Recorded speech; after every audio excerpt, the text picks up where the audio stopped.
میں کچھ دن پہلے ایک جگہ تعزیت اور ڈرتا ڈرتا گیا تعزیت کرنے. پرانے جاننے والے تھے, دوستوں کا رشتہ تھا, تو میں ایک ہی بیٹا تھا, تو وہ مجھے پتہ چلا کہ ٹرین ایکسیڈنٹ میں انتقال کر گیا. تو میں ڈرتے ڈرتے گیا چونکہ معاملہ مشکوک تھا. اور جب میں تعزیت کے لیے اندر پہنچا تو ہمارے جو انکل تھے, جن کا میرے دوست تھے, وہ ان کے کچھ عزیز کہنے لگا کہ حضرت جی آپ کے ساتھ والے باہر جا سکتے ہیں؟ تو میں نے کہا چلے جاتے ہیں. میں دوستوں کو گاڑی میں بھیج دیا, اور جب میں نے اس سے بات چیت کی, کہنے لگا میرا بیٹا ایکسیڈنٹ تو میں نے بنایا ہے, وہ تو خودکشی کر کے مرا ہے. شادی کے 11 سال بعد خدا نے ایک بیٹا دیا تھا, اور مجھ سے غلطی یہ ہوئی, میں نے کہا میرے بیٹے کو تکلیف کوئی نہ آئے. اس کے منہ سے جو نکلا میں نے اسے دیا, جو اس نے مانگا میں نے دیا. کہتا ہے جو شخص 16,000 مہینے کا کمائے اور بیٹے کو 40,000 کا موبائل خرید کے دے, کہتا ہے میں نے ہر سہولت اسے دی. پھر ایک امیر کی لڑکی سے یونیورسٹی میں پڑھتے ہوئے اس کا تعلق بنا. بچی کے میسج بھی میں نے اپنے موبائل, اس بچے کے موبائل میں دیکھے, اور اس لڑکے نے جو میسج سینڈ کیے وہ بھی میں نے دیکھے. پھر میں گھر پہنچ گیا, میں نے بیٹے سے منتیں کی کہ بیٹا وہ ہمیں رشتہ نہیں دیں گے, ہماری برادری بھی چھوٹی ہے اور ہمارے جیب میں پیسے بھی کوئی نہیں.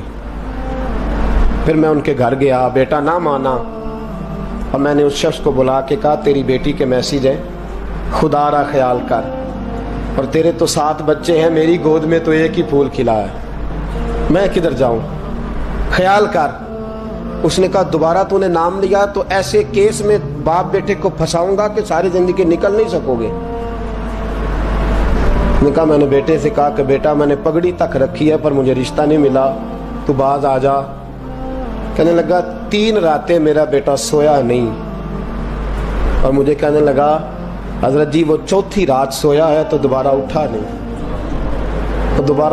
مجھے کہنے لگا مجھے اجازت دو کہ میں اس بیٹی کو بھی قتل کر دوں اور اس کا باپ بھی قتل کر دوں, میرا تو گھر اجڑ گیا نا. وہ کہنے لگا میں کبھی کبھی دوستوں کے پاس جا کے رات گزار لیتا ہوں اور میں اپنے دل کو سکون دے لیتا ہوں, لیکن اس کی ماں اس کے جوتے سینے سے لگائے پھرتی ہے, اس کی اماں اس کے پرانے کپڑے لے کے سینے سے لگائے پھرتی ہے. کہنے لگا حضرت جی کوئی کوشش کرو, کوئی دعا کرو کہ اللہ مہربانیاں کرے.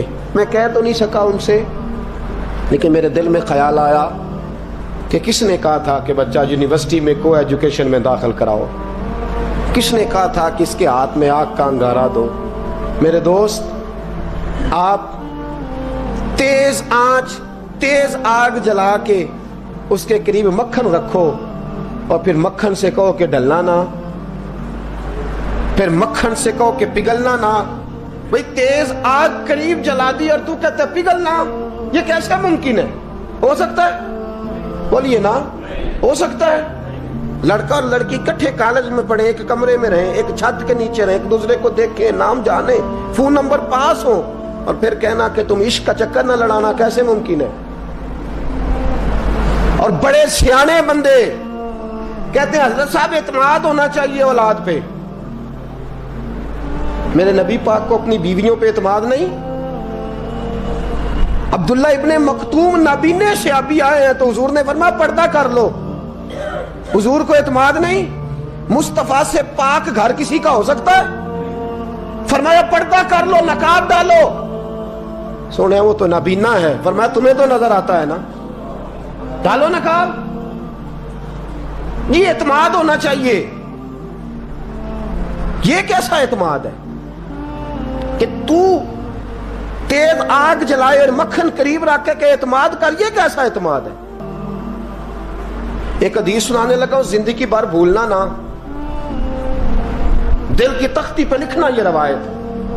توجہ ہے آپ کی؟ جاگ رہے ہیں؟ باہر والوں کو میری بات کی سمجھ آ رہی ہے؟ حدیث سنانے لگا ہوں, ابن حجر اسقلانی حدیث لائے ہیں. رسول پاک صلی اللہ علیہ وسلم نے فرمایا جہاں مرد اور عورت اکیلے ہوں وہاں تیسرا شیطان ہوتا ہے. یہ تو پہلے بھی سنے ہوں گے نا اتنے لفظ, اس سے آگے ہیں ابن حجر حدیث کے لفظ لائے. یا رسول اللہ صلی اللہ تعالی علیہ وسلم مرد اور عورت اکیلے ہوں تو تیسرا شیطان ہوتا ہے؟ حضور نے فرمایا ہاں۔ عرض کی حضور اگرچہ وہ نیک ہو، جاگ رہے ہیں نا آپ لوگ، اگرچہ وہ جہاں مرد اور عورت اکیلے ہوں وہاں تیسرا شیطان ہوتا ہے۔ حضور اگر وہ نیک ہو لکھ لو دل کی تختی پر، میرے رسول نے فرمایا اگر عیسیٰ کی ماں مریم بھی ہو اور زکریا کا بیٹا یحییٰ بھی ہو تو میں ان دونوں کو بھی اکیلا بیٹھنے کی اجازت نہیں دے سکتا۔ فرمایا عیسیٰ کی ماں مریم جو رہی مسجد میں، پلی مسجد میں، جس کی پاکیزگی کا اعلان قرآن کر رہا ہے، عیسیٰ کی ماں مریم، اور فرمایا یحییٰ صرف نبی نہیں، نبی کے بیٹے بھی ہیں، زکریا بن یحییٰ، فرمایا اگر یہ دونوں بھی ہو، ایک نبی ہو اور ایک ولی ہو، مریم اور یحییٰ بھی ہو، مریم اور زکریا بھی ہو، فرمایا میں ان کو بھی اکیلے بیٹھنے کی اجازت ہے۔ تو کس نیکی اور پرہیزگاری کی بات کرتا ہے؟ تو کیسا پیر ہے اس کے پاس تنہائی میں بیٹھ کے بی بی اپنا دکھڑا سنا رہی ہے؟ تو کیسا مفتی ہے؟ اٹھا کے لے جا طریقتیں شریعتیں اور جا کے سنبھال لے اپنے جبہ اور دستار میں۔ وہ کوئی جبہ اور دستار نہیں، وہ گند ہے، اس لیے کہ جو نبی مریم سلام اللہ علیہا کو نبی کے پاس بیٹھنے کی اجازت نہیں دے رہے، وہ پیر کس بات کی مولی ہے جو بیبیوں کو بغیر پردے کے سامنے بٹھاتا ہے؟ اور تنہا بی بی کہتی ہے میرا دکھ سن لے، کس نے اجازت دی ہے؟ اور پھر کہنا تماشا لگ گیا، سٹنڈ لگ گیا ہے۔ یہ شریعت بیان کر رہا ہوں، رسول اللہ کا فرمان بیان کر رہا ہوں، اور اس سے آگے ہمیں کسی دلیل کی ضرورت بالکل نہیں ہے۔ پتہ نہیں باپ کو کہ میرا بیٹا کیا کر رہا ہے؟ اندھی ہے وہ ماں جس کی بیٹی سارا دن نیٹ پہ بیٹھی رہتی ہے، اس کو خبر نہیں کیا ہو رہا۔ اور جب آگ گلے تک آتی ہے نا، داڑیاں جب جلنے لگتی ہیں تو ہمیں خیال آتا ہے یہ کیا بن گیا ہے۔ اور جب ماں کا دوپٹہ کھینچنے لگتا ہے نا سگا بیٹا کہ چل میرا رشتہ مانگ، پھر اس کو پتا چلتا ہے کہ یہ تو معاملہ ہی بڑا خراب کر لیا میں نے۔ میرے دوست، جوانی زیادہ پیسے کمانے کا نام نہیں۔ اگر تو قیمتی کپڑے پہنتا ہے تو تو جوان نہیں۔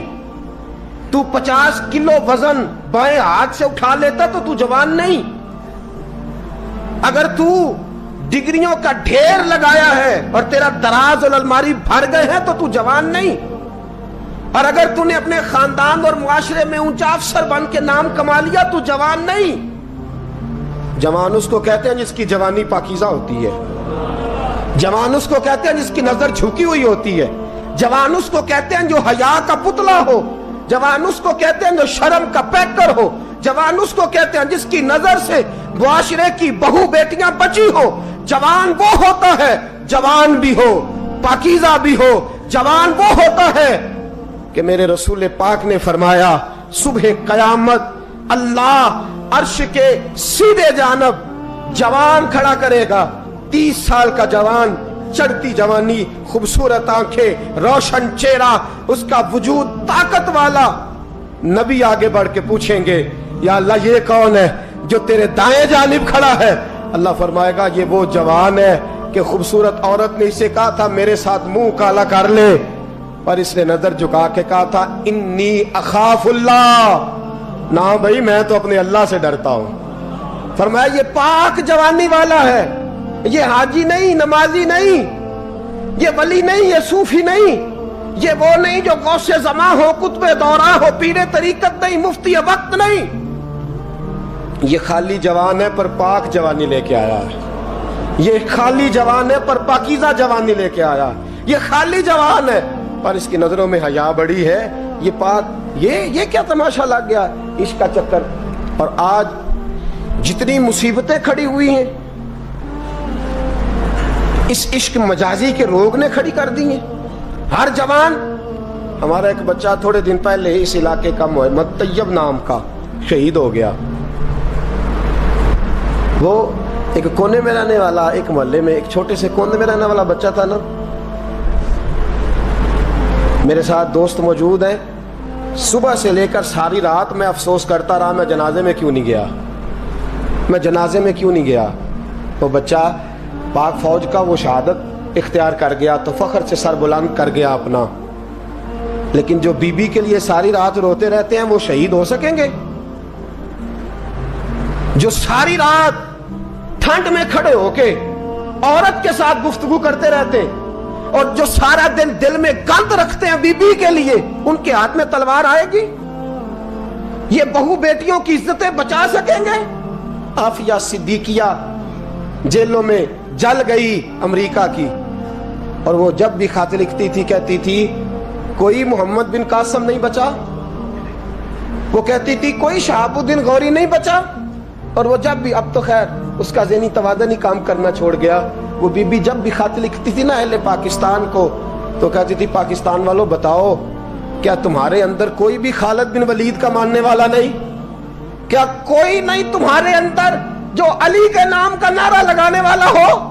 کوئی نہیں بچا جو فاروق اعظم کی سیرت کو فالو کرنے والا ہو؟ کوئی لاؤ جس کے ہاتھ میں تلوار ہو اور مجھے سمجھ آئے کہ یہ وہ ہے جو حسن اور حسین کا نام لینے والا ہے. کوئی نہیں بچا, اس لیے کہ گندگی دماغ میں, گندگی دل میں, گندگی روح میں تو اس کام کے لیے آیا تھا.